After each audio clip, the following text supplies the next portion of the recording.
Episode की शुरुआत होती है रूडो के बचपन से, जहाँ रूडो ये सोचता है कि सबको क्रिमिनल और क्राइम से परेशानी है। पर कोई ये नहीं सोचता कि पिट में जाने के बाद उन लोगों के साथ क्या होता होगा। तभी कुछ गांव वाले बोलते हैं एक और ट्राइब फोक मारा गया। अगर इन्हें अंजाम पता ही है तो ये लोग क्राइम करते ही क्यों हैं। फिर हम लोग आ जाते हैं प्रेजेंट में, जहाँ हम देखते हैं रूडो कचरे के ढेर पे पड़े हुए सोचता है कि अरे मैं तो जिंदा हूँ, और अपने चारों तरफ फैले हुए कचरे को देखने लगता है। वो सोचता है कि ये मैं कहाँ आ गया। तभी कचरे के ढेर से बना हुआ दानव उसे दिखता है, जिसे देख के वो सोचता है कि ये कोई मामूली कचरा फेंके जाने वाली जगह नहीं है, ये तो नरक से भी बदतर जगह है। फिर हम देखते हैं रूडो उस कचरे के दानों से बच के भाग रहा होता है। तभी वो आवाज लगा के अपने जैसे कई दानवों को इकट्ठा कर लेता है और रूडो पे हमला कर देता है। उनसे भागते भागते रूडो एक ह्यूमन स्कल को देखता है, जिसे देख के वो डर जाता है और फिसल के कचरे के ढेर में गिर जाता है। सोचने लगता है कि मुझे जल्दी से जल्दी यहाँ पे कोई सेफ जगह ढूंढनी पड़ेगी, क्योंकि अगर मैं ज्यादा देर इस हवा में रहा तो मेरे लंग्स फट जाएंगे। क्या इस नरक में कोई सेफ जगह है भी?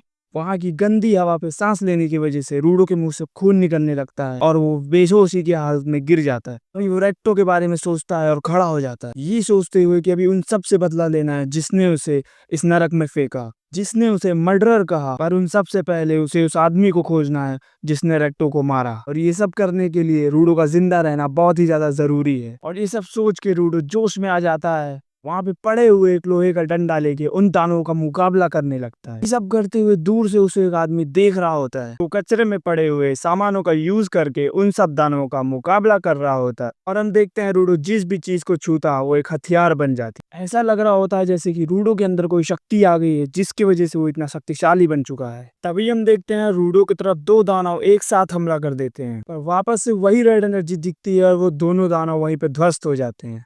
रूडो चैन की सांस ले ही रहा होता है कि तभी सबसे बड़ा दानव उसे दूर फेंक देता है। रूडो दूर जाके उसी आदमी के पास गिरता है जो दूर से ये सब देख रहा होता है। मास्क वाला आदमी रूडो को तुरंत एक मास्क निकाल के देता है, जिससे उसे सांस लेने में काफी आसानी होती है, और वो उससे अपना मुंह बंद करने के लिए कहता है।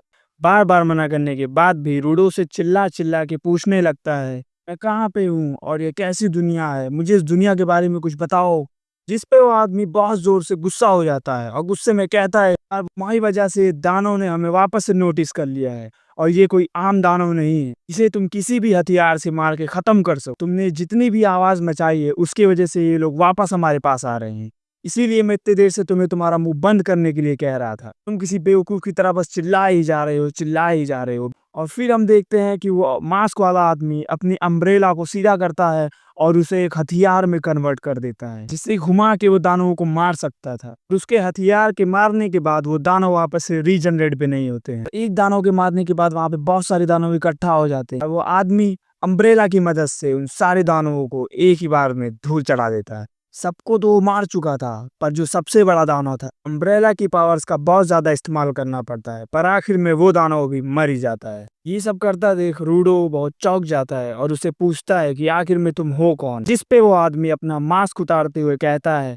कि मेरा नाम एंजिन है और मैं एक क्लीनर हूँ। तभी रूडो बेहोश हो जाता है और उसके बचपन के सीन दिखाया जाता है, जहाँ पे हम देखते हैं कि उसे फिर कुछ लड़कों ने परेशान किया, क्योंकि उसने कहा था कि किसी भी जिंदा होती है। इसी वजह से कुछ लड़कों ने उसे मारा पीटा और उसे परेशान किया। डॉक्टरों से आके बोलने लगता कि तुमने मुझसे कहा था अगर किसी ऑब्जेक्ट को संभाल के रखा जाए तो उसमें एक आत्मा बस जाती है। तो कहता है बहुत समय पहले एक लीजेंड ने बात कही थी ताकि लोग अपने सामान का ध्यान रखें, और मुझे लगता है कि ये सच है कि अगर किसी ऑब्जेक्ट को संभाल के रखा जाए तो उसमें एक आत्मा बच जाती है। फिर अगली सीन में हम देखते हैं कि रूडो को जंजीर से बांध के वो मास्क वाला बंदा एंजिन उसे कहीं ले जा रहा होता है, जिस पे रूडो उससे कहता है कि मुझे छोड़ दो, मुझे वापस जाना। तभी एंजिन उससे कहता है कि ये तो पॉसिबल नहीं है, वो जगह जो ऊपर है जहाँ से तुम आए हो उसे हम द स्पेयर कहते हैं, और वहां जाना मुमकिन नहीं है। सुन के रूडो गुस्सा हो जाता है और कहने लगता है कि ये सब बकवास है, कोई ना कोई रास्ता तो होगा ही वहां ऊपर जाने का। और कहता है कि मुझे जानना है इस दुनिया के बारे में, उन दानवों के बारे में, और जो शक्ति तुम इस्तेमाल करती हो उन सब के बारे में, जिससे मैं ऊपर जा सकूं और ऊपर जाके उन सबको सबक सिखा सकूं जिन लोगों ने मेरे साथ ये सब किया। जिसे सुन के इंजन कहता है ठीक है, वक्त आने पे तुम्हें सब पता चल जाएगा, और उसे एक खाली जगह छोड़ के चले जाता है। इस पे रूडो कहता है कहाँ जा रहे हो, अब तक तुमने मेरे एक भी सवाल का जवाब नहीं दिया है, और ना ही तुमने बताया है कि मैं वहां पे वापस कैसे जा सकता हूँ। तभी उसकी आवाज सुन के वहां पे मास्क वाले कई आदमी इकट्ठा हो जाते हैं और उसके पास आके उससे पूछते हैं कि तुम कहाँ से हो, जिस पे रूडो कहता है मैं ऊपर से आया हूँ। जो सुन के वो लोग बहुत ही ज्यादा शौक हो जाते हैं और अपने मास्क उतार के उसे ध्यान से देखने लगते हैं और बोलते हैं, जिंदा स्पैरोहाइट मैंने आज से पहले नहीं देखा। उससे प्यार से बात करते करते उसे बांध लेते हैं और फिर आपस में बात करने लगते हैं कि कैसे इसकी कपड़ों के, हाथ के, इसके नाक के, इसकी आंखों के, इसके अलग अलग बॉडी पार्ट्स के अच्छे पैसे मिलेंगे। और उससे पूछते हैं कि क्या तुम जानना चाहते हो कि यहाँ पे हर कोई क्यों एक स्पैरोहाइट को पाना चाहता है? क्योंकि हम लोग तुमसे नफरत करते हैं। तुम लोग सालों से अपना कूड़ा फेंकते आए हो, जिसकी वजह से हमारी हवा जहरीली हो गई और यहाँ पे ढेर सारे दानव आ गए। लोग जिनके परिवार वाले दानवों की वजह से और जहरीली हवा की वजह से मारे गए। तुम्हें क्या लगता है वो लोग तुम्हें देख के क्या करेंगे? मारेंगे?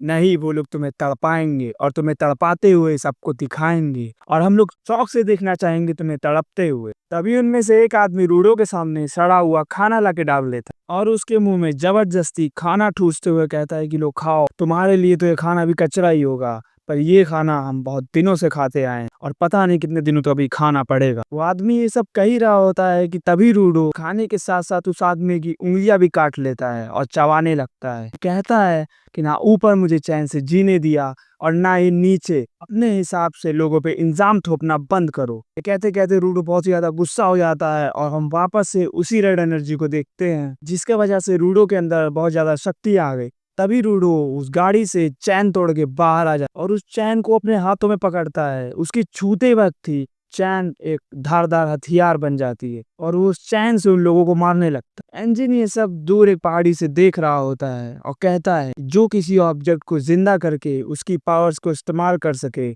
उन्हें गिवर्स कहते हैं। तभी उन सारे आदमियों में से एक आदमी जोर से चिल्लाता है कि ये गिवर्स अपने ऑब्जेक्ट के बिना कुछ भी नहीं है, उससे उसका ऑब्जेक्ट छीनो और वो कुछ नहीं कर पाए। इतना सुनते ही रूडो उस हथियार को छोड़ के दूसरे हथियार को पकड़ता है, जो कि होता है एक टायर, और उसको छूते वक्त ही वो भी एक बहुत ज्यादा पावरफुल हथियार में बदल जाता है, जो देख के सब बहुत ज्यादा चौंक जाते हैं। क्योंकि ज्यादातर गिवर्स एक ही ऑब्जेक्ट यूज कर सकते हैं, पर रूडो के पास ऐसी पावर थी जिससे वो मल्टीपल ऑब्जेक्ट यूज कर सकता था। वो जिस भी ऑब्जेक्ट को छूता वो एक हथियार में कन्वर्ट हो जाती। वो अपने हथियार से उन सभी को मार देता है और आखिरी आदमी को भी मारने ही जा रहा होता है। तभी इंजन आके पीछे से उसका हाथ पकड़ ले और बोलने लगता है कि मुझे तो बस जानना था तुम्हारी पावर क्या है, तुम्हें जो भी जानना था मैं तुम्हें सब बताऊंगा, पर बदले में तुम्हें क्लीनर बनना पड़ेगा।